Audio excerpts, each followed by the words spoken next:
What is up, everybody? Welcome back to the Montana Method Podcast one more time. As always, your host, Nelson Rodriguez Jr., author of Montana Method. And today, we have a guest, good friend of mine. We go way back, way back. I know him from high school. Yeah. My boy, Trigga Mic, local Miami artist, killing it, doing some great things. He actually is the creator of the theme song used for the podcast, Rags to Riches. We're going to get into a lot of cool stuff. He's a multifaceted guy. He's into hip-hop, making music. He's into the dog business. He's into a lot of really cool stuff. A lot of shit. He's a collector. Yeah. He's a multifaceted renaissance man. Let's just put it like that. So stay tuned. I've been out here hustling all my life. Every day we get into it. Really out here in these streets. That's day and night. Like there's nothing to it. When I was going through it, dog, I never got your call. I never asked for nothing, no. But now I want it all. I promise I'ma do it. Came from rags to riches. Rags to riches. Came from rags to riches. Rags to riches. Came from rags. Trigga Mic, what's up, brother? Hold on, man. How's everything with you, bro?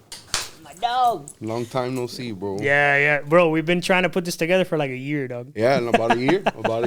About a year for real, dog. Finally got it done. Yeah, it takes time. Everything to, you know. Yeah, everything that's meant to be happens. Will be when it's the time. Yeah, exactly, bro. Right? I've learned through life, dog, that, bro, life has a process. And if you go with, if you try to go against that process, it's like swimming against the current in the water. You're going to die of exhaustion. When you rush something or try to, bro, you know, you got to take time with everything. And, you know, it falls into place. And you'll notice it. It'll fall. Bro. You're like, damn, no wonder why that happened for that reason, for this to happen, for this to happen, for this to happen. Yes. It's like a domino effect. And it's not until you finish seeing everything and you accomplish the goal that you're like, now I understand why it had to happen that way, because this had to line up with that, and I had to meet this guy, and that guy had to meet this guy, and then this could happen, and yeah, bro. I see life now. I used to see life as a fight, as like a boxing match. Now I see life more as like a river, bro. You gotta flow. You gotta flow with the water, and as long as you're flowing in the same direction as the water, things are gonna go in your favor. But if you go against that current, bro, it's like going against the grain, bro. You could go against the grain if you want to, but it's better to go with it. Yeah. You know? 100%. It's just easier. You know what I mean? That's been key for me. And now, ever since, I bought into the mentality of life has a flow to it. Life has been around for millions of years. The earth has been around long before humans existed. And there's a natural order to things.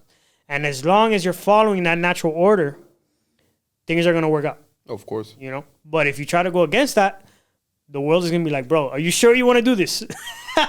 Are you sure? There's a lot of people who have done a lot of stupid mistakes, and they keep doing them and doing them. And then it usually ends bad. You know, some people just don't learn. But if you go with it, you know, and try to be smart, stay low-key, under the radar, try to, you know, do your thing, chill, vibe. You know, some people want to be out there a lo local for anything and everything. Some people don't like that. Some people do.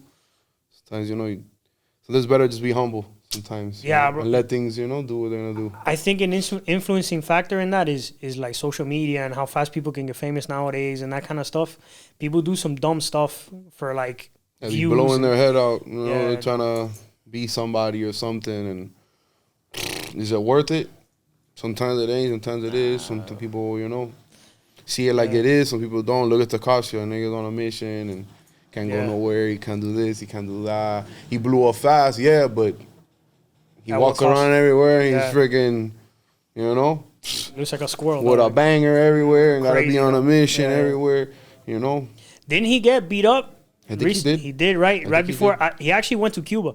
Yeah, he did. He went to Cuba and did that music video. And then he got beat up, I think, and then he went to Cuba, I think. Yeah. Something like that. That was crazy, dog. I mean, I don't personally. It's cool he went to Cuba though. Yeah. It's pretty cool. I like the fact he that gave money to the people, everybody. You know, it's kind of cool. You know. For me personally, that hit me in the heart, dog, because you know, Cuba. Cuban. Yeah, like, and you know the situation over there. Yeah, well, she's fucked up, man. She's real fucked up. Yeah, for someone. If the world keeps going how it is, soon enough it'll be like that here. They like to change all these words and knock on wood. Yeah, no, but you know what I mean. You know, like they like to call socialism and this and that. Yeah, bro. It's communism. Nigga, at the end of the day, bro, if we lose this place, we ain't got no more. We can't go nowhere, dog. Yeah, we're the free world. We're the last of the free world. So we get lost. The West is lost. Forget about it. Yeah, bro. We're messed up. The West is the best, dog. Straight up. And for me, the way I see it, our parents, our grandparents, they lost their country. They lost their home. We can't lose ours, dog. No, definitely. You know what I mean? Like, yeah, it's a scary place right now. For real. Scary times. For real. But I think people, you can see in society that people are waking up. You know? If they're not, then you don't say it. Yeah. About time, right? What are you doing? Like, you don't see everything? Like, yeah. People thought that I was crazy when I voted for Trump or when I would talk about Trump. And because, look now. Everybody that was talking hella trash, like, damn, we should have voted for Trump. Oh, we should have, because of the mean tweets. Like, who gives a fuck about a mean tweet? You know? That's what everybody was worried about. Tweets. I'm with you, bro. He's not my cup of tea. I can't stand his personality, but I voted for that guy. Me either, but what he did was in favor of the country, you know? Like, he's the person that said that he was going to do this, and he did that. Yeah. Most presidents say they're going to do this, they're going to do that, and they don't do anything. Yeah, bro. Yeah, politics has become so corrupt. Like, you know what's funny? It's like a boxing match. Yeah. I'm going to fuel, I'm going to fucking destroy. And you already know who's going to win before. Like, nigga, nothing happened. You didn't do anything. Exactly, you know? Exactly. And it's like, rigged, off rip. Yo, Don King shows up with the envelope. He's like, all right, you're going to get knocked out on the 5th round. How many mail-in votes? Yeah, bro. Went in. It's crazy to me, bro, because we live... This is supposed to be a place that's not about that, about corruption and all this. Like, I remember watching, like, I know friends of mine, I mean, our parents came from Cuba, but, like, I have friends of mine that their parents were alive when, like, JFK was president and all that stuff, or their grandparents, and they talk about JFK and they talk about that era, and you see videos of, like, Robert F. Kennedy giving a speech after Martin Luther King died. Like, that era of unity in the United States, I don't know if we could ever get that back, bro. You know, like, people were so united. It wasn't about, like, Democrat or Republican. It wasn't any. It was like, but America. They got to split us some way, so they're going to have to. If it's not about color, it's about it's this or it's that or your beliefs or your religion. Everything always splits us one way or another. Doesn't matter what it is. You're Democrat or you're Republican. Oh, no, I'm a this, I'm a that. Like, everything is something. Like, bro. People just can't get along. And that's how they split us at the end of the day. Look at now the whole West and the right wing and the West wing and the LGBT and all those things. Like, it's a lot to take in. Yeah. You know what I'm saying? You say something to a wrong person and you're canceled. You're erased off the face of the planet. Yeah. First calling somebody misgendering or something you want to call. You know, it's kind of a little ridiculous. You know. Yeah, bro. That's where we're at in the place. Pretty much. Yeah. It's crazy. They're splitting us up more and more and more and more. Like that, just like that, there, right there. Look, now Disney supposedly is leaving. Yeah. After how many years of being here? Supposedly within a year, they're going to New Orleans. I mean, good luck to you. You know what I mean? Me personally, I mean, it's dumb. I like what they're doing. I'm against of what Disney's doing and posting what they're doing. And no, but I'm saying that's what I'm saying. Like, but it's crazy because it's bad for business. So it's kind of like terrible for business, horrible. Yeah, because a lot of people come here just for Disney. Yep. Yeah, and the amount of jobs. I think Disney's responsible for like 80% of the work in Orlando. Yeah, probably. If you include like hospitality, restaurants, everything that involves. They got their own town. Yeah. Downtown Disney. It's crazy, town, right? I mean, if they want to do that, bro. Me personally, business is business. You know what I mean? So, like, I mean, if Disney wants to move, they can move, dog. It's, you know, free market, all that stuff. So of course. I just think when you get so big that you forget, people are paying you money at the end of the day for your product. And when you abandon your customer and you don't respect the fact that they took their hard-earned money and they paid for you to do something or for something you used to do that was really good, and now you're going to be like, nah, I'm going to take this money, I'm going to do whatever I want with it, you're basically spitting in the face of they're taking sides. That's what it comes down to. Yeah. They're taking a side. They're picking that side. Yeah. That's what it is. Yeah. I'm picking the DeSantis side. You know, it is what it is. You guys want to go and go because of what they're doing and what they're posting and things with kids. I don't have a kid, but I'll be pretty pretty fucking pissed off, my nigga, about Yeah. my kid watching certain things and things like that they don't shouldn't be, Bro. until they're a certain age. And a teacher trying to teach your kid a certain thing, Bro. like, bro, that's not happening. That didn't happen when we were in school. We Never. went to school together. So. Never. And bro, and Nobody had problems with nobody. It's not No. like they would pick on the gay kid or Nobody whatever. ever did that. No one gave a fuck. Nobody cared, bro. Nobody cared. We had Barbara Goldman. Our school had like gay kids, had lesbians, had all that Everything. shit. We were Nobody our cared. school was. We went to that school as we were in Hialeah. Yeah. But remember that school was part of Miami Lakes. Yeah. So a lot of different people went to that school. You know, yeah. the preps. You could tell who had money, who lived on one side of the bridge and who lived on the other side of the bridge. Right, you could tell who lived in Hialeah and who lived in Miami Lakes. Royal Oaks. That too. You know. Yeah, I'm with you. And in high school, I can't remember this, dog. Like, we had black friends, we had Cuban friends, we had white Our friends. school was full of black kids. Yeah. We had Everybody. white rocker kid friends, like Bro, I was cool with everybody. everybody. I was cool with everybody. If I had a problem with certain people, and which I did all the time, it was for certain reasons. Yeah, but it had nothing to do with your it had race or your nothing to sexual do with any of orientation. that. It None of was that garbage. Yeah. what hood you're from. I'm from Yeah. 2-6. Now I'm from 2-4. Now I'm from 103rd. I'm from 103. Yeah, It was like that. It wasn't nothing about any of that. Yeah. Kids now, it's just, bro, we're strapped up in school. Now, like, it's crazy how it comes down to, back then we used to be strapped up in school and nothing ever happened.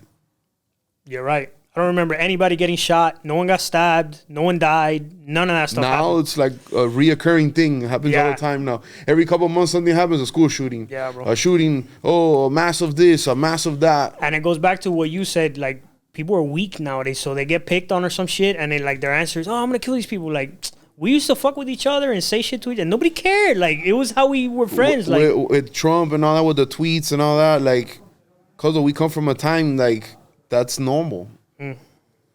Yeah, bro. Now you say something and hit this up on it and, Yes, like, butt hurt for real. Like, Yeah, bro.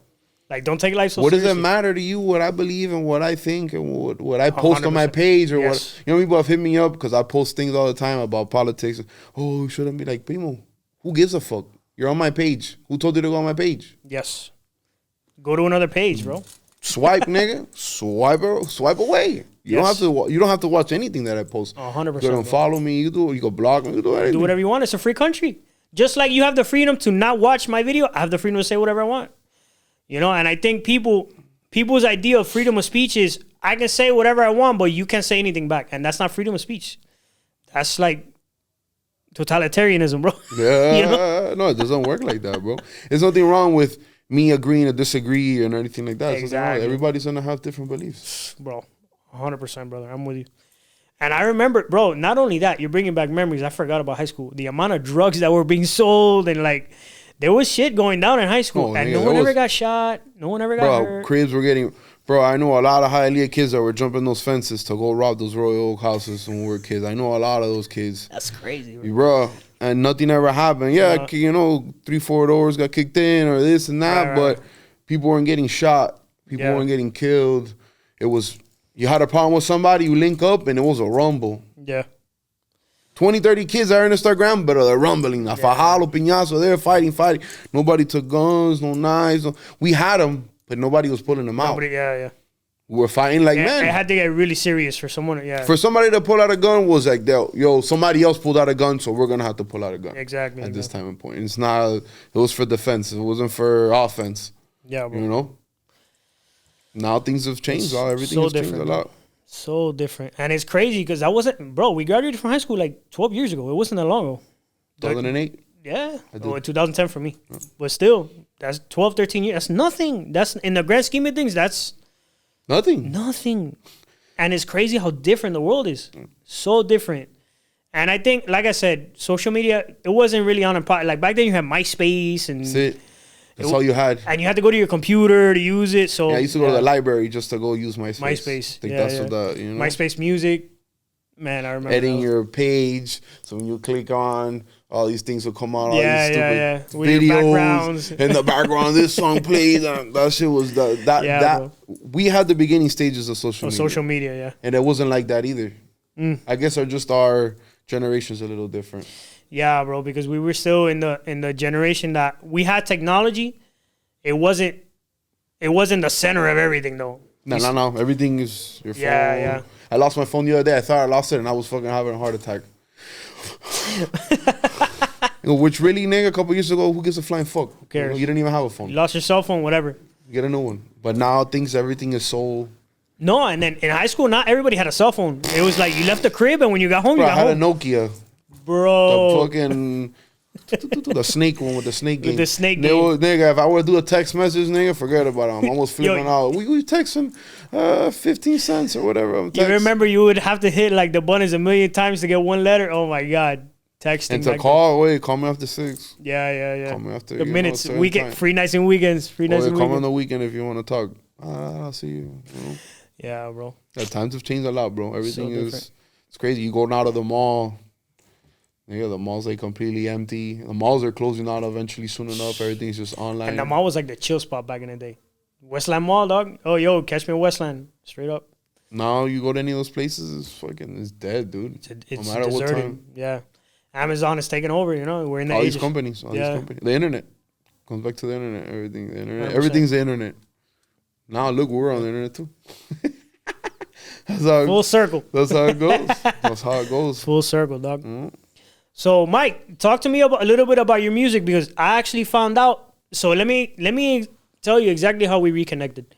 I reconnected with Richy right around the time he was about to drop his album. No, like a year before he dropped that last album, Mis Raíces. Mm-hmm.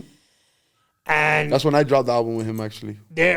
So Supplying the Man. Yeah. So I'm there and I'm listening to his old stuff, because he had like Donde Quiera. He had some singles out that were dope. And I reconnected with him. I hadn't seen Richy in a decade at least. So, because he had did an album for Don Dinero. Yeah, Cuban Connection, super fire. And you were on that Sueño Americano, that verse hard. Yo, coming in on a boat, what? I did that track just to, Richy was like, yo, I really want you to do this track. I'm like, bro, I don't really do Spanish music like that. Yeah. I'm like, I'm not into well, it. You like still? That. I'm like, put me like a beat that's still kind of like rap, hip hop-ish. Yeah. I'm like, I'll snap on it. Just don't put me nothing like fucking salsa or something, because I'm not gonna be able to rap on that. And Sueño Americano still had that like hip hop. It was salsa rap, mix, but mix. Which he killed it. Him and Brainiac killed beats. Bro. But yeah, that verse I heard, I was like, bro, coming on, damn. And I wrote that shit like in 10 minutes. Damn. I was Richy. I was there chilling. We smoked, and he's like, "Oh, you done?" I smoked like a blunt. It was like 10, 15 minutes. He's like, "You done?" I'm like, "Yeah, I'm done already." He's like, "You're done already?" I don't see you on your phone. I'm like, "I'm done." I was like, "Let's go." I'm fucking ready to rock, man. Yeah. Shout out to Richy. That's my dog. Yeah. That album was hard. I've heard the whole Cuban Connection album. That's a good one. Rags to Riches, of course, the theme song for the podcast. That album, The Plug, Welch, just super hard songs, bro. Yeah, super, I like all those. I was actually hearing them on the way over. It's funny. Dope. Yeah, I listen to my shit all the time. I listen to them. If I'm not listening to my boys' shit, I'm listening to my shit or somebody that I really like. You know what's funny? I do the same thing with my podcast, bro. I watch it all the time because I'm always thinking of ways to improve. Oh, and like, you're hearing your how to vocals, talk, and this and that, and your speech, everything. You're your worst critic. 100%, bro. I hear my shit all the time, and I'm like, I could have done better. And Richie's like, yo, that shit sounds so good. I'm like, dog, I ain't gonna front. I could have done better. Yeah. Like, you go hard on yourself for no reason. It's to always improve. Yeah, that's all it is. If you're not improving, you're getting worse. That's my... Nobody wants that. And anything you do. And everything and anything. Nobody wants to get worse because not being honest. Yeah, bro. Going backwards.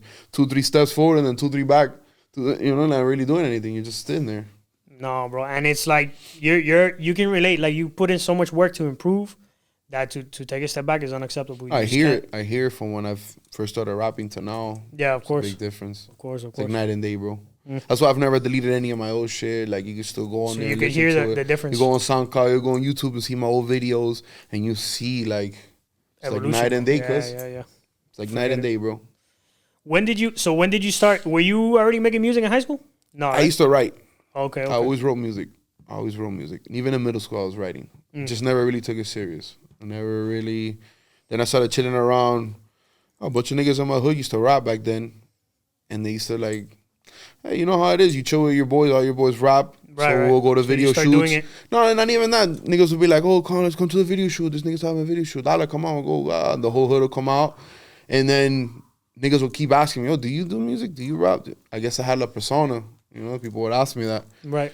And then one day that same guy was like, why don't we just go in the studio? If the song is whack, we trash it. Fuck it. It's not that, it's just us, cuz let's do it. Right. Hey, but if the song's raw, we'll do a video. We'll do something, We'll put it together. Cool, let's do it. We did a track and I snapped. And everybody in the studio was like, that's your first time in the studio? You've been in the studio before. I'm like, never. No way, cuz this is your first time. Like, yeah, it's my first time. No way, I don't believe it. Everybody was like that. So then just little by little, started getting better. Yeah, I ended up getting like 4,000 or 5,000 views on that video. Dope. In the hood, that's a lot. Not for a lot of people. And for somebody who's never done that before, it's like, what? I was like, no way. I was like 4,000 or 5,000 views. I'm like, in a month? I'm like, no way, this is impossible. Bro.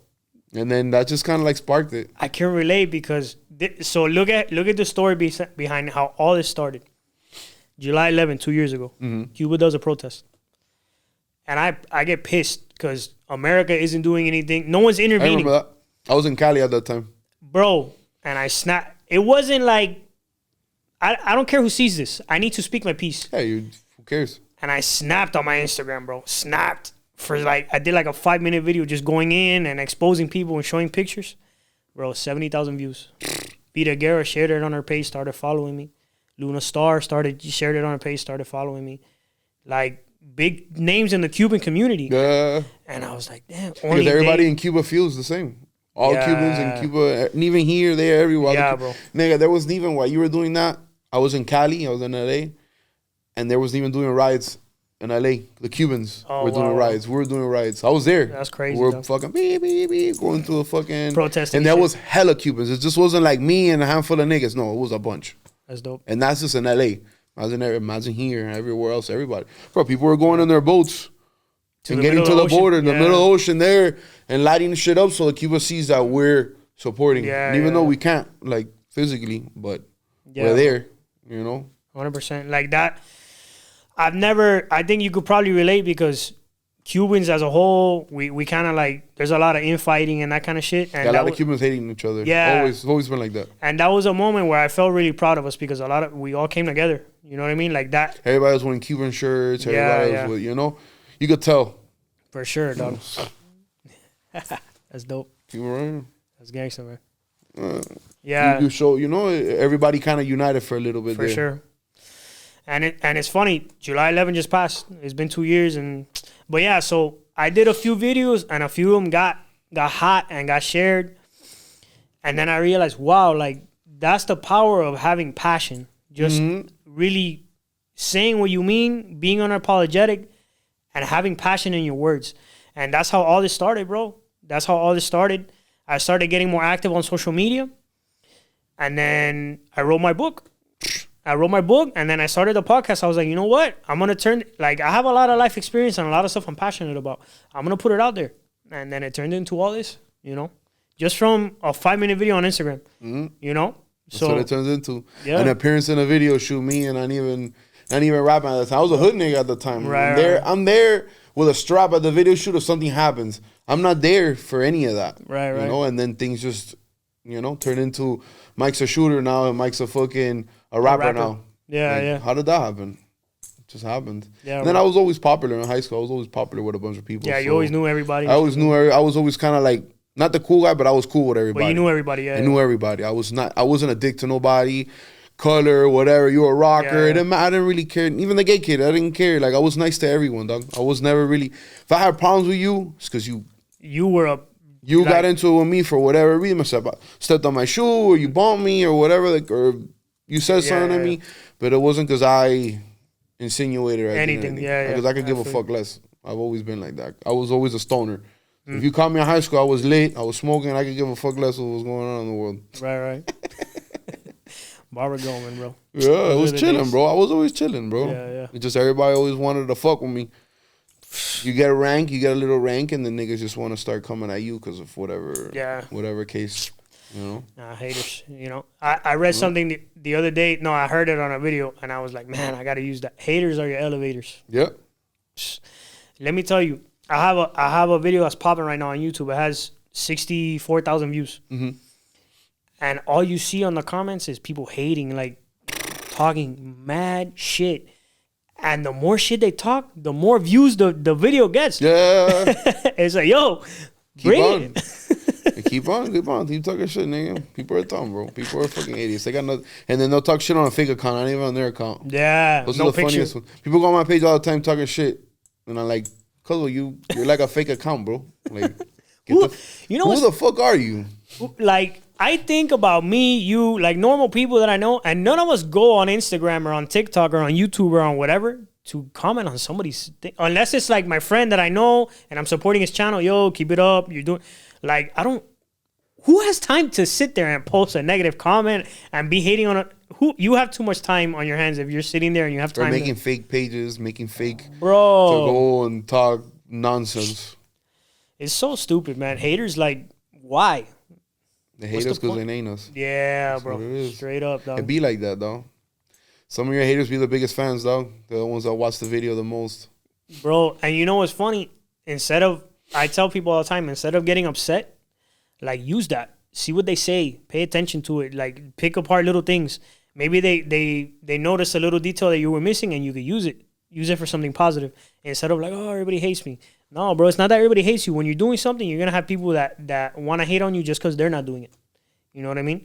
Like, because they would love to be on here talking. Yes. And then niggas are fucking got to take 13 shots of liquor to fucking even write talk. A book. Yeah. Like, bro, it's not that serious. It's you think it's easy to write a book? You think it's easy to rap? Oh, man, I have people all the time. Bro. Chico, this is hard. Like, how do you do it? Nigga, I've been rapping for fucking, I don't know, 13, 15 years. That's why. Yeah, nothing happens overnight, dog. So if you think that you're going to jump into anything, anything, dog breeding, bro, and anything that you do, it doesn't work like that. 110%. You got to put in the work, bro. You better put in work. And it's work and more than anything, putting in the work over time. That's what gives you wisdom, experience. Experience can be taught, bro. It doesn't matter if it's in rapping, writing a book, raising dogs, whatever. Like, there's just things. I'll bring it full circle because this is something we both do. I met a collector one day, bro. He left me. He lifted up a card. He was buying a card in front of me. He's like, he was buying like a Blastoise, like an old school Blastoise, fire card. He lifts up and he does this little thing with the card. And I'm like, bro, what are you doing? He's like, oh, if you see this here, that means it was made before this year. And I was like, yeah. Damn. Shadowless, shadow. Right. Certain things like that. Yeah. Charizards are like that too. Yeah. Look at the Charizard. If it's at a certain time, this is the first edition, second edition. This it'll say first edition. Yes. Oh no, this one has a shot on the back. It's this. Yeah, it doesn't have the black border. Yeah. Oh, this one, that's depending on the time and era. And that comes with experience. Like, that guy's been collecting since he was un chamaco. Un chamaco. So it's the same thing in everything. You're not gonna know certain things unless you have experience. Angel, he was just talking about this. He said that I could teach you how to hook up a camera. I could teach you how to hook up a microphone. But there's just certain things I can't teach you. Like, experience is so vital. And I think that's another thing that's missing nowadays. Like, people want this instant success because of social media, and like they want that clip to go viral and get famous. They want to be famous for being famous. And if people go viral, wouldn't know what to do with it. Exactly. It's like, bro, if you didn't put in no work and you don't know what the hell you're doing. Exactly. You don't know what to do with it after, how to keep going. How to put it together. Because you did it so fast. You did it so apurado that you didn't really sit there and savor the moment and take everything in all at once and do things right. Do it right, bro. Fucking plan shit out, bro. I go to studios now, I got everything written down, everything's planned out, everything. Bro, I don't go to the studio and I'm not on point. You guys, Rich, you got anybody that, what studio I go to? I go in there and I'm done. In and out. That day I did that song with him, I wrote, because he wanted me to jump on. I was in the studio recording something else. He showed you that song. Yeah. And I'm like, all right, I'll do it. I'm already here. I'll do it too. Fuck it. Get it out the way. But, nigga, I go in the studio, I got everything written down, rehearsed 15 times on the way over there in my car, and by the time I get there, I already know the track. That shit's 1 take, 2 takes. It's experience. Anybody else will go in there, be there for 2-3 hours trying to do one fucking song. Yeah, bro. 100%. Yeah, and everybody wants to be, it goes back to it, everybody wants to be Lil Wayne. They see Lil Wayne go in there, pa, pa, pa, pa. They see Jay-Z remember a verse and just, bro, you know how many times they had to fuck up and look bad and look like shit and do a garbage-ass song for them to get to that point? Jay-Z's been, what is he, 50 now? He's been rapping like 30 years, 35 years. He was a chamaco. He was a little kid. Lil Wayne and Otro, he was like 15, 13. 14, 13, like that. Like, people don't understand. you only see the end result. You don't see that long process that they've been through. It's not a matter of, oh yeah, no, no, bro. Everything has a process, bro. Oh yeah. People just want to take the easy way. No, man, no way. Quick schemes. Quick rich schemes. That's what they got. They want to fucking. Everybody wants to buy Bitcoin and get rich tomorrow. People are like that with the dogs too, bro. I see people all the time. Oh, what if I buy this dog? Oh, yeah, if I get this dog, can I breed him? Can I sell him for $100,000? Like, like, brother, you want to sell dogs for $100,000? You better be putting $2-3 million in dogs. Yeah, you know what I'm saying? Like, it doesn't work like that. You're not gonna buy $1,000 dog and make $100,000 off $1,000. Doesn't work like that. Exactly. It just isn't. You know what I'm saying? It doesn't. I wish it did, because if it did, I would have been. That's the lottery. If you want to put in nothing and get something, that's the lottery, and the chances of hitting that are like 1 in 200. Might as well open up packs of cards. Yeah, bro. Don't even get me started on that, because in the middle of the pandemic, when I didn't have nothing to do, I started buying when everything was super expensive, and I would go and buy a box, and it was so frustrating. Doing that too. I was on eBay flipping cards like a mug. You made money? Some bread, huh? No, but you had a stash, though. You already had, like... Yeah, I had a bunch of old cards. I had a bunch of old shit. And then I sold some, and then I started going to all those conventions, and then re-getting little by little, and, like, getting back into it again, And then getting into sports. I've always liked sports, so I started getting into all that. And I already had a bunch of sports cards. Right. My dad's shit. My dad never gave me shit. Nigga was always in prison and out. But he did give me his card collection and all the shit. It's like, oh, this is, and I always go through them, and Barry Sanders, Eto, Loto, Joe Montana. Right. So I've always liked that. I always got into it, and then it just kind of like started again. Yeah. In the pandemic all over. Everybody kind of got into that. Another one that blew up was after The Last Dance. Michael Jordan's rookie card went, bah! It's just like... million. Crazy, dog. Yep. But that's how it is, people. Look, my boy has showed he's into like Batman, and I sent him a card today. Like, cause a card that you could have paid $15, $10 for, $25,000. A card from like 1960, a Batman original, Damn, like a collectible card? Be like that, dog. That's crazy. A card that you would never think, or not even that you wouldn't think, but, look, Tom Brady.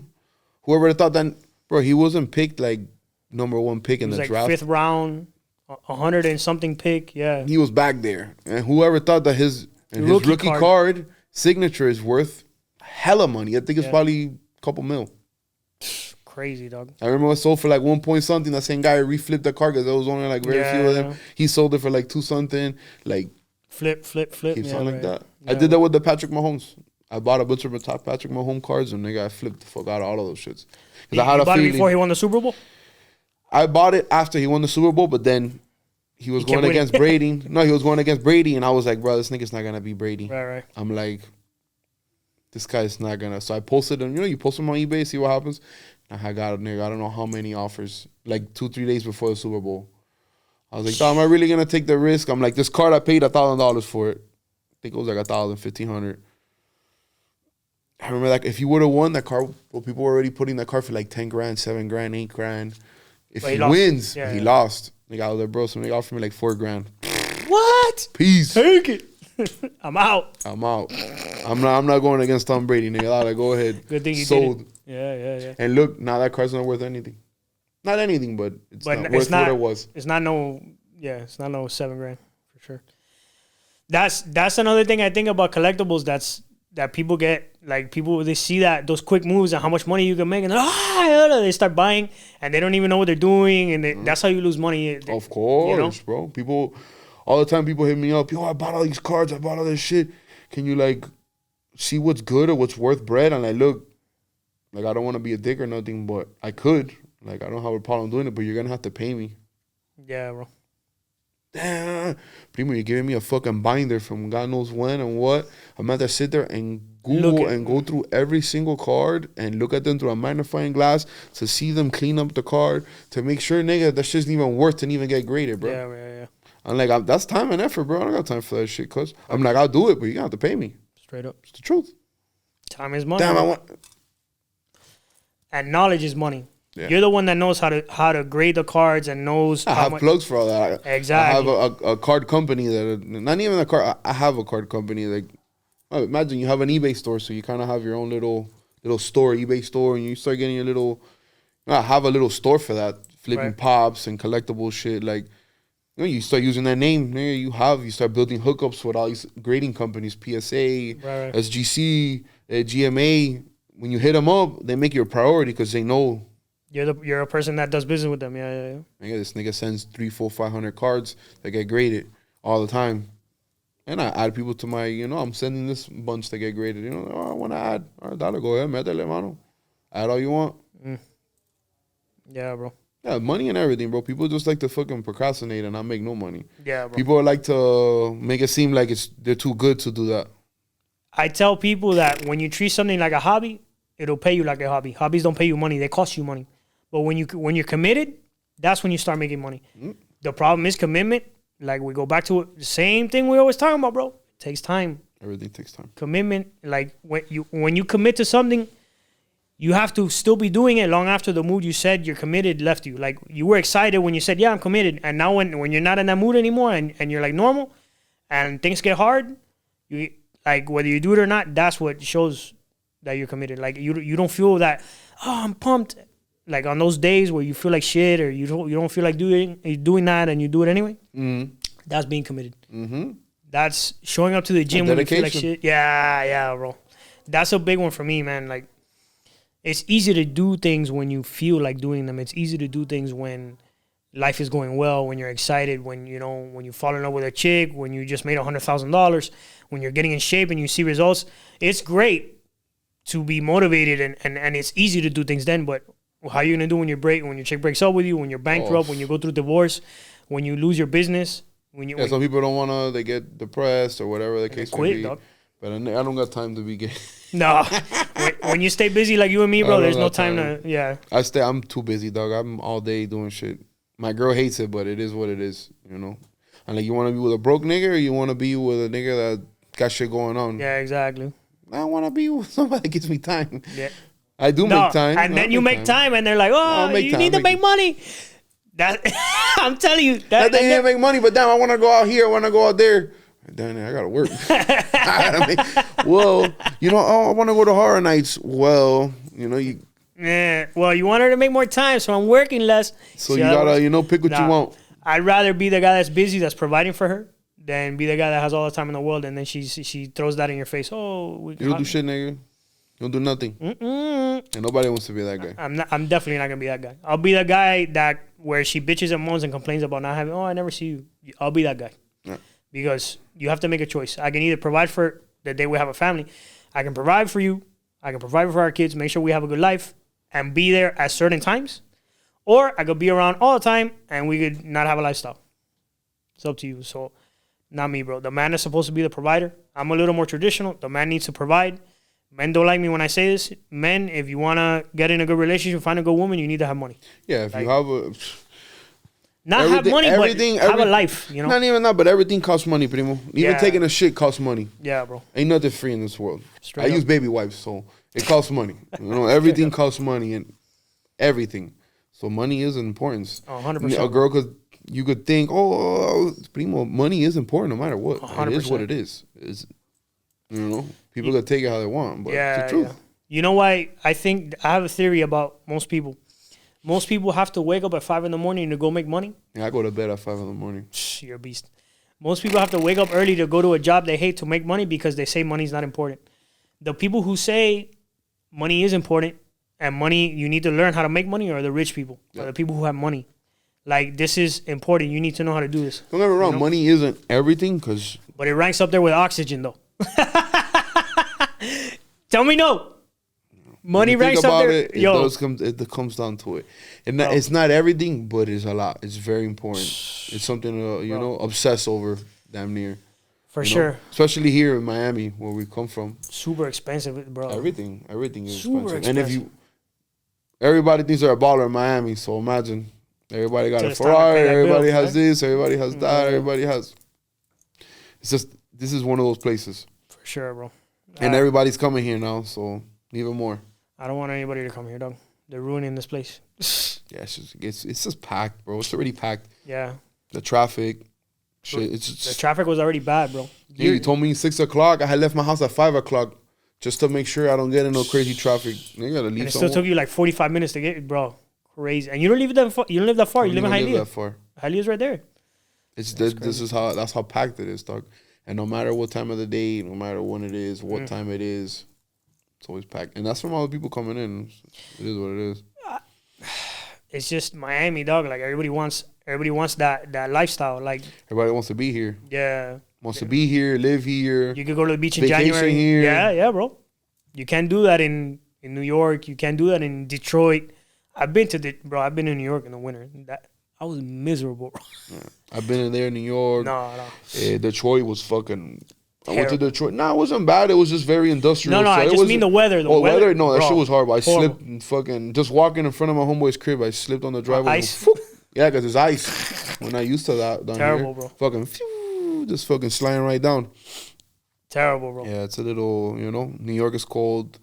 I always played Chicago. I remember when I was freezing my nuts off in Chicago. It was nice, and it was... the food was great, but I was fucking cold. Right? That's crazy, dog. I think it was even colder than New York. Because it's just really windy. Windy City. That's what I call it. The Windy City, bro. It's fucking... freezing, right? Yeah. That cold wind hits you in the face, bro. Ugh. New York is colder, but when the wind is just... Yeah. There's no comparison. Yeah. In Detroit, in the winter, is like miserable because that's on the Canadian border, brother. Yeah. I remember I stayed in a hotel. I think it was the Ramada. It was the Ramada, a street, a river, and then you can see Canada. Nice. So it was as far north as you can go. Yeah. Freezing, bro. You know what freezing is? I like the cold though. I ain't gonna front. For like 3 days. No, I like it. I like the cold. I lived in Vegas for like 7 years, so I like the cold. I love the winter clothes and you dress up nice. We don't get that over here. We don't get you wear the same sweater for like 10 years here because you really don't even wear it ever. You wear it like once a year. Yeah. One time. If that. Exactly. So over there you get to like wear nice clothes. You see everybody. Oh, let's go see the snow. Like, let's go. Like, you don't get that here. Yeah. Even, nigga, you got to drive a long way to see some type of snow here. In Florida, you ain't going to see nothing. So, I know. I'm not a cold weather guy. I like it for like 3 days. After that, when I got to scrape the ice off my windshield and like shovel the snow off the driveway. Yeah, you don't like that. Nah. I guess since we don't get it. We never really have that over here. Yeah. I guess when I saw it, I was like, right. Kind of like just memorized about the whole thing. It was chilling. You smoke a nice blunt. You drink a nice coffee. You're right. Wow. Like it's a lot to take in. It's nice. Something new. You got to learn a lot of shit too when you're driving in those places. Oh yeah. Fucking chains on tires, esto, lo otro, salt on the road. Yeah. You don't know none of that shit. We're not from here. Yeah. So when we go over there, you're like, what? Oh, that thing for the windshield to take all this. Bro. They're like, oh, we're gonna have some. I'm like, what's that for? What's this? They're like, oh, that's the fucking take all the shit off the windshield. I'm like, trust me, you're gonna need it. Okay, cool, no problem. I remember I went to Colorado and they were like, I got like a regular car. They're like, I would definitely recommend you to get a 4x4. You sure? Like, yeah, trust me, you're gonna need a 4x4. Okay, cool. Now you're gonna get stuck in the snow, dog. Straight up. Yeah, thank God I got a 4x4. I was stuck in a snowstorm by myself too. That's crazy, dog. Trying to get to where I was supposed to get to. It was fucking ridiculous, dog. That's crazy, dog. It was like an hour. It was supposed to be like an hour drive. Ended up being like a 10 miles per hour on the highway. Yeah, that's horrible. Yeah, and I couldn't hit the brakes. If you hit the brakes, the car would slide. So I kind of just had to like stay with the 10 miles. Bro, like lightly tapping the brake. Bro, that's crazy. It must have taken you like 3 hours to get to. Bro, it was even longer, dog. It's ridiculous, dog. I remember I called the guy because I was gonna go snowboarding, not snowboarding, snowmobiling. I was gonna jump on a snowmobile, and I called the guy and like, hey, you sure? Like I could still go over there, right? Like there's no snow. No, we're fucking fine. I'm like, well, I'm in a snowstorm. I'm gonna take some time, and I will call again. He said, no, we're good over here. We're still good. We're still good. When I got there, it was perfectly normal.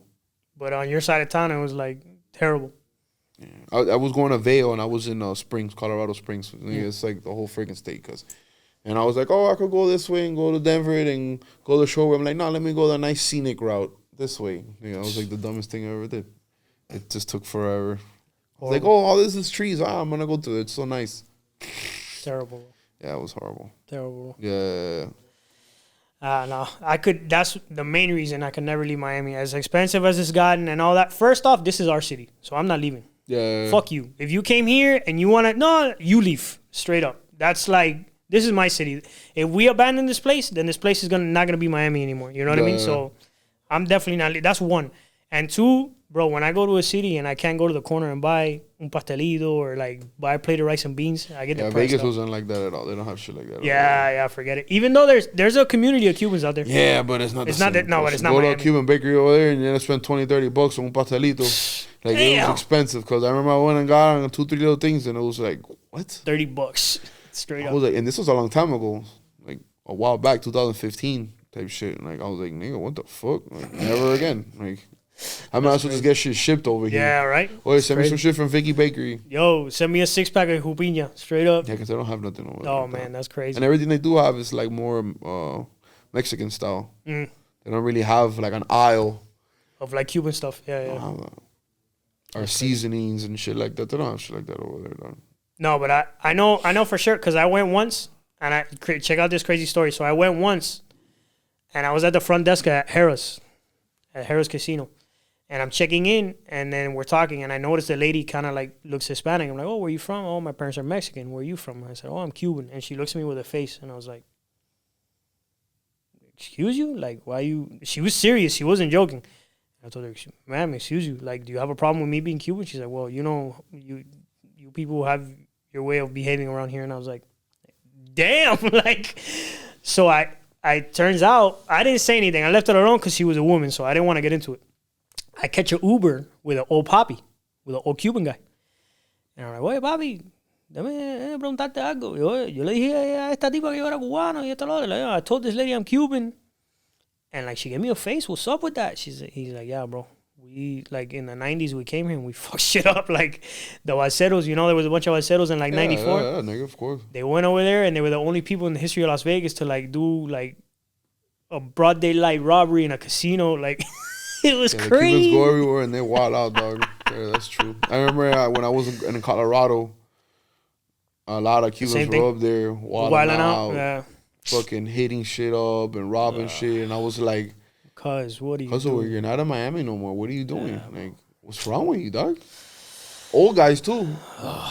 Old guys. Marielitos, right? Yeah. Marimbero ass, old ass nigga. Like, what are you doing? Cuz? You should retire, bro. Like, you should just, like, retire already. Like, what are you doing?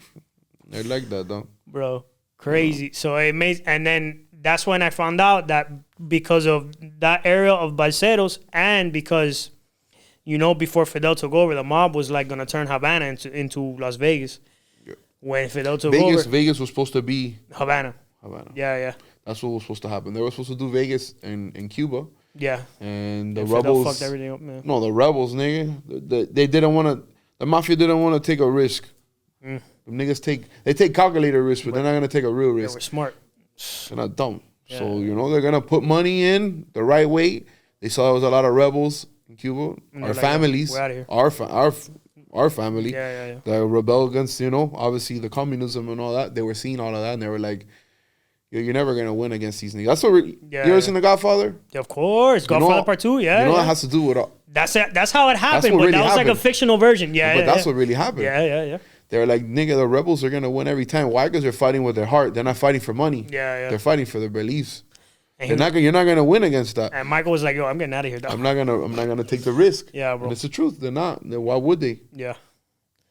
You're right. So what happened was when those mobsters took all their money out of Cuba, they took a lot of Cuban employees with them, and then they ended up putting them in Las Vegas. So that's why there's a little Cuban community. That combined with Los Balseros from the 90s, that's why there's like a little Cuban community. The Cubans are definitely tied up with the mafia.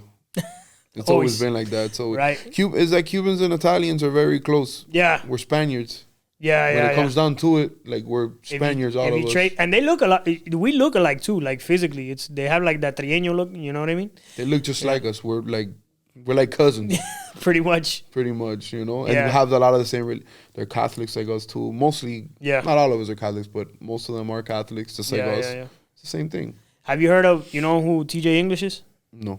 He's an author. He wrote 2 really good books, and another one. But the main 2 ones that come to mind, one is called Havana Nocturne. It's about Cuba before Fidel and like the mafia and how it was. And then he wrote another book called The Corporation. And it's about this guy named Jose Miguel Battle. He was up in Jersey in the 70s. and he started the Cuban Mafia up there with La Abuelita, with the little Cuban. My grandma like used to do that. Yeah, with the underground And my lottery. grandfather. Yeah. So it's the story of him and how he was like a Cuban war hero because he went to the Bay of Pigs. My grandfather too. Yeah. Grandfather was a general in that. Damn, dog, that's crazy. Yeah, he was fucking. So he was probably up tight there. with that guy because that guy was like, My grandfather's dead, but But all the like- time when I meet those people in the Bay of Pigs and the La Brigada, that's what it is. Yeah. I think it's 2506. Yeah. I have that patch, my grandfather's. And I say my grandfather's name, Mario Cruz. They're like, oh, I know who that is. Like, he was somebody up in that, you know? Yeah. And then obviously Fidel came and fucking fucked everything up. Yeah, bro. So what happened was with that guy, he was very respected. So like he had a following in our community because nobody was about communism or Fidel, and he was seen as a leader. And he basically went to the Italians and he told them, look, bro, the Cubans aren't going to do business with you. They're not going to do this underground lottery stuff. They're not going to do it with you. You need one of us. So they told him, listen. Because the Cubans are very, we have our own way of doing things. Yeah. It's a very secretive type of way. Exactly. Where we come from, everything is a secret. So Yeah. we're very... You don't trust nobody. You only do things for certain people. So he basically told them, listen, this is our territory, and then let's do business. I'll give you a percentage. And that's what happened. He did the Cuban mob, La Abuelita, and it's a really interesting book. Somebody bought out the rights to make a film about it. I hope they make a movie because that'll be dope. My grandma was all into that. My grandfather too. Family was all into that shit back in the day, La Abuelita. But here, obviously. Yeah, in Miami. You know, the Everglades. Yeah. Nigga, going through Florida. My grandma, nigga, for a woman to be in that business back then, it's crazy. in the 70s and the 60s, there was no lottery. So that's what they were. Yeah. And then the government was like, all right, this idea is good. Let's just do this. That's crazy. The government's fucking wild, dog. Bro. They're wild, bro. Everything that's ever been illegal, they just legalize it. It's like, all right, we make money on it now. No, it's legal. Alcohol. So I don't know if y'all coke can be legal if they're making money on it. Weed is legal in a bunch of states already, so it's as long as they're making money, bro, that's all they care about. Yeah. At the end of the day, that's what it comes down to, dog. It's crazy, Money. Man. Money. But you know what? Money's not the root of all evil. Greed is the root of all evil. Greed is what ruins it for everyone. Oh, people get greedy. Yeah, bro. Usually that's when everybody gets whacked. When a nigga gets super greedy, that's when a nigga gets popped. Yeah, bro. You know, a lot of shit happens. And it fucks it up for everybody, bro. Look at Biden. Biden, everybody's not fucking with Biden right now because of they know he's making money over there. Making money with the Ukraine and this and that. Being slick. Bro, this case about the coke in the White House, what a joke, dog. What a joke. And they asked one of the lady, there's a lady that's always like speaking for him, African American lady. They asked her, the press secretary, I think. Her, They asked her, that's ridiculous, and she like kind of like dodged the whole answer. Yeah. She didn't answer it though. But she knew. She knows. Right. Like, bro, if it was you or me, we'd be like in prison. Like, bro, I got pulled over the other day. I have a weed card. I got pulled over with a weed card, and they did a tremendo show in the car. Like, cuzzo, have my card. I have my card, dog. Like, you're not understanding. Like, me and this nigga have our card. What's the problem? Oh, that this and that and then. I was like, that's because nigga how we look and you fucking with us, dog. Yeah. It's not because of anything else. You know? Exactly. It's because how I look. So imagine if we're normal people and that, like, bro, the only reason that didn't happen over there is because he's the son of the president, bro. It's common sense. You know what I mean? What I hate is the show, like how, Law and Order, you need to follow the law. Yeah, but you guys don't. You know what I mean? So it's like, do what I say, not do what I do. It's hypocrisy. That's why people are fed up. You know what I mean? Nobody likes a hypocrite. No one likes someone who tries to tell you what to do. So I think everybody's kind of waking up and everything. Yeah. Now, what was it? The pandemic, everybody take the shot, take that. I was, nigga, I don't give a fuck how much money you give me. I was not taking no shot. But a lot of people did because the government says so. Now the government ain't taking no... Crazy. They're not... For telling you to take it, now they're like, oh, we never told you you had to take it. Oh, people are dying. Oh, No, but we like it was recommended optional. it. Yeah, We didn't yeah. like force you to do it. You guys, nigga, you're Bro. firing people for not taking it, dog. Straight up. Look at Richie's lady. She had to take the shot. I remember. She works in the medical field. They made her do it. No Yeah, matter what. what they did to all those nurses and doctors up north, that was heinous, bro. That was wrong, man. Like, If you don't get it, we're gonna fire your ass and and then they all resigned, and then they started hiring people from another country. Like, bro, what is wrong with you? You don't. Oh my god, un arroz con mango going on. bro. But then now it's like, oh, we never told you to like take it because people are dying. People are fucking dropping dead. Fucking athletes are fucking knocking over. Yeah, bro. And now we don't know what's going on really. Oh, we don't, you know. It's crazy, bro. Let's see what happens, dog. Hopefully everything works itself out, man. Thank God I didn't take the shot, nigga. No, neither did I. I don't trust the government. Period. That's like a Cuban thing, dog. None of us trust. Well, man, since it happened, I never trusted the government, nigga, since the Bay of Pigs, nigga. My grandfather told me what happened because he was obviously in that, and he got arrested and all that mix. He was a political prisoner and all that. And ever since then, he always told me, like, nigga, don't trust the fucking government. They don't give a fuck about you. They don't. That's the absolute truth, bro. And this is coming from a person that was in the army, in Cuba, general, high-end shit, top-notch, fucking had 600-700 soldiers behind him. Like, comes from that life. Yeah. He was like, this shit's fucking bullshit. 100%. They do what they want whenever they want. And they took away his farm, like they took away his truck, they took away all his shit. He used to have restaurants, they took all that shit away. You go see my grandfather's restaurants, but they don't own them. No. The government owns all this shit now. And veterans, most of all, and especially in this country, they get treated like shit, bro. My cousin's a veteran. Nigga, bro, such a shame. He tried to become a cop. He was a Marine. He tried to become a cop. How do you say? Oh, you've been in too many experiences that you can't, like, niggas toasted. Not toasted, but they're basically telling nigga done killed a bunch of niggas. Crazy. It's a little, you know? Oh, just came from the war from Iraq. What do you fucking think? You know? Yeah, you put me there, right? Not that you put me there, but I did this for you. I did this for you. Now I come back, I need a fucking job, nigga. Oh, no, we gotta fucking do some other bullshit. It's no government job, no nothing. Nigga, I just worked for the government all these years. I did all this for nothing. Shame, bro. God bless the veterans, bro. If we would be living a shitty life if it wasn't for our veterans. We would, bro. Mike, this has been great. Thank you so much for coming. I appreciate the love, dog. I always wrap up the podcast with 3 questions. So, first question. What inspires you? I guess, I don't know. I would say money. Money. That's a good answer. No one's ever said that on my show. Money, bro. That's what it comes down to, doggy. Money does inspire. Definitely. You're making it. You're fucking, you know. Things are good. And when you're not, fucking shit. I remember. Shitty day. Shout out to my boy Bolo, local celebrity Bolo. He had a saying back in the day. I'll never forget it. He said, I have to laugh. He goes, dog, when I got it, we got it. But when I don't got it, I don't got it, dog. I don't got it, dog. It's the truth, bro. It's the truth, man. Oh, what a good answer. All right. Question number 2. What's next for you? I already dropped an album. Dope. I'm probably going to do another album. A lot of people were recommending me to do because I did a lot of features. A lot of people were recommending me to do something solo. A lot of people want to hear me just you by yourself. Just me by myself. So I've been thinking about doing something like that. I don't got a name yet, but, you know, me and my staff have been, you know, planning it together. Richie's obviously in the staff. Brainiac, they're making beats right now as we speak. And then me and Richie also, we've been talking about lately doing Supply and Demand 2. We did part 1. Super so fire, bro. A lot of people, see, that's the thing. People want to hear me too by myself, but then they're like me and Richie too, though.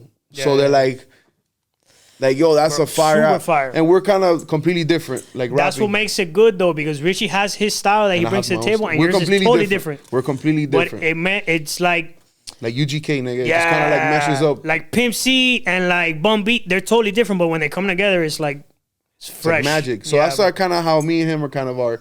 So we've been talking about that, doing all that, my own private, you know. Then I still do the dog breeding. I do a lot of other stuff. Dope, bro. También, my clothing line. I'm starting now another line. Probably do like a summer clothing line. Dope. For right now. I usually do winter stuff only.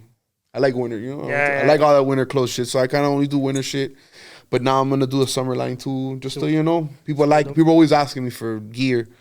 Nah, hey, bro, I need T-shirts, like regular shit. Like, oh, it's always raining in Miami. Yo, I need to get some windbreakers. So I kind of got to do a couple, expanding and do a couple other things. Hats, people are always asking for hats. You know? So just a little bit of everything. Super fire. You know? And then the last thing, brother, last question. How do you want to be remembered?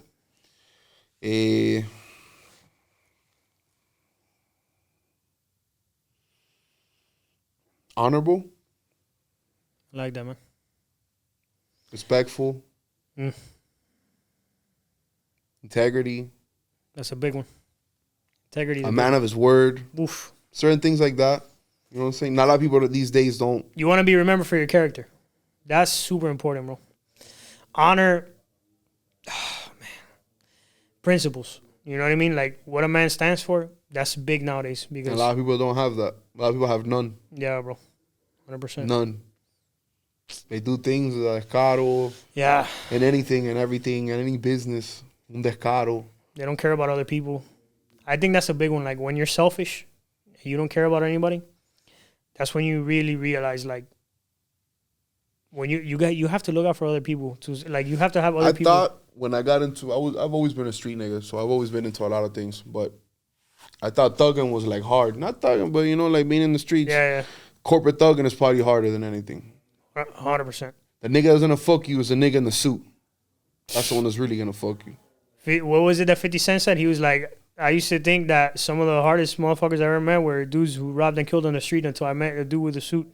They'll rob your whole life and take everything from you with a stroke of a pen. Illegally. Dale, no problem. Crazy. Yeah. That's something I think artists, as artists, I want to help artists somehow, like, educate them a little bit as far as, like, the legal side of things and help them. I don't know. I'd like to do that. You got to get an attorney for anything that you do. Yeah, super important. Sign any paper. I've always told everybody that I know. Yeah. Nigga, you airtight. You better go read that 6 go times. Go get that and take it to a lawyer, dog. Straight up. Not any lawyer. A lawyer that has no, how do you say, he's not benefiting anything. Yeah, he's not has nothing to do with anything. He's not, you know, because yeah, bro. A lawyer will sit one way because obviously his people are these people, and you know you're trying to get into their label. Whatever the case may be. So you have to do your own work, your own homework, your own shit. 100%, dog. Take your own lawyer, see your own people, and have them read it. Because if not, yeah. I remember with Richy. They had gave me and Richy a contract once, and we started reading the contract. Me, him, and my boy Henrock, all three of us, a distribution deal. And the nigga we know is our boy, but you know, like I already had a distribution deal. We already had one, which we're getting 100%. You know, and when you start reading the fine print, 50% over here, 75% over here. Like, you're like, nigga, I was getting 100 all the way across the board. Why would I even, like, consider that? Like, it wasn't a bad deal because the guys were really willing to work with us. They're like, yeah, but we're willing to this and this. And I get it. It was a good deal. But, like, you read the fine print. Like, 100%. It's not working out for me. Like, I don't think it's worth it for me. Obviously, him as well and everybody. We're like, nigga, it's just not the deal. It's not the wave that I want to go on. I don't like it. It's just reading the fine print. And then that we didn't even have to go to an attorney for that. That was just, like, sit there and read the shit. Because when you're, like, reading it, you're like, yeah. Math is math. Because 50% is 50%, 100%. Like, you obviously start, like, damn, 25%. Like, you start reading all this shit. Like, and you're comparing companies. And you're comparing, you know, distribution. You're like, man, that shit don't work out. It don't make no sense. 100%. 100%, dog. My brother, thank you for coming. I appreciate it. We got to do this again, for sure. Definitely. All right, so Trigga Mic, last thing before we go, how can people find you? Facebook, Instagram. Trigga Mic? 305 Trigga Mic or Trigga Mic on Facebook. 305 Trigga Mic on Instagram, right? Yeah. Instagram. All right, cool. SoundCloud, all that good stuff. YouTube, all that. Yeah, YouTube, Facebook, everything. All that. Pandora, everything. Little bit of everything. You got to be everywhere. If you're not everywhere, forget it. Yeah, bro. You're lost in the sauce. You can't be lost. Alrighty, guys. That's been another episode of Montana Method Podcast. Nelson Rodriguez Jr. signing off. As always, push it to the limit. The world is yours. And never, ever, ever forget that if you're not chasing a dream, life is meaningless, guys. To the next one. I've been out here hustling all my life. Every day we get into it. Really out here in these streets. That's day and night. Like there's nothing to it. When I was going through it, dog, I never got your call. I never asked for nothing, no. But now I want it all. I promise I'ma do it. Came from rags to riches. Rags to riches. Came from rags to riches. Rags to riches. Came from rags.